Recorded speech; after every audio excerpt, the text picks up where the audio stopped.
Hello again, scribblers, and welcome. Before we start, make sure to go check out my Instagram and subscribe to my YouTube channel to see more of my creations.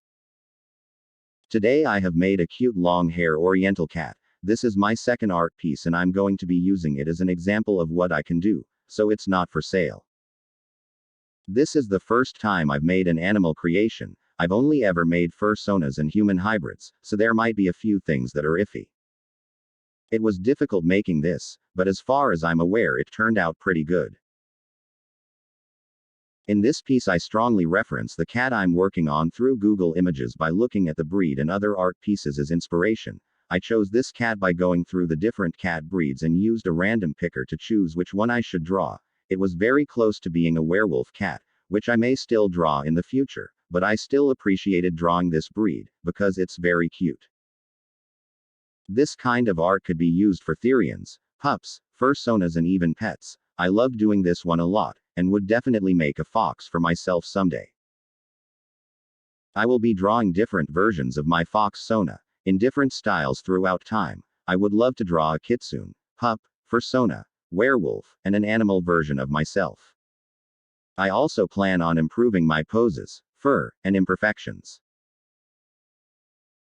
With perfections, I found out not too long ago, some prefer the art when it isn't symmetrical. They say it can make it look very uncanny valley. So I work on small things like making the hair and fur unique, drawing the legs and arms in slightly different positions, and if I have accessories I'll make sure they're all different, like in my last piece. Even though I'm pretty happy with the outcome so far, I would love to get your opinion on my art style, mainly my fur. I used to draw all over the body and went through 3 different styles throughout my time drawing. I had the first style, which is very commonly known as scaly and clustered, then my second was known for being too perfect and very unsettling, and the last one just wasn't good and was covered in small lines, so I didn't continue that long enough to get others' opinions.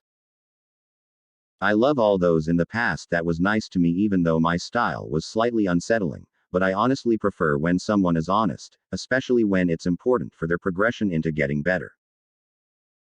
Then I have this style, which is very similar to some artists who leave areas blank, where there is little fur to create the effect of it being short, then placing detailed fur-like tufts in areas where it is fluffy. The coloring and shading are some of my favorite things to do, but it is the longest process. I do each part on separate layers, and when it comes to placing these on each of the colors, I select the shaded or light area and duplicate it on the color I want. This copies the original base and places it on a separate layer in the selected area, then I can alter each to be darker or lighter. Rather than doing all the fur with line work, I finish this off with the shading technique. I blur all of the dark areas and light on the short fur, then I leave the fur so it pops out more, rather than all blend in together. Just remember, if you ever want to see more of the art I'm working on, it will be free to see on my Instagram. I mainly use my Instagram, Gmail, and TikTok, but I also have Furaffinity, Amino, Discord, and Deviant Art. As for my content, I plan on involving Reddit reviews and gaming in the future, but I have not found a way to record these yet. I only have my phone, and I haven't found a decent recording site or editor to use. It's always fun when you start YouTube, especially when you don't have the proper tech like others do. But if you enjoy my content anyway, I appreciate you staying.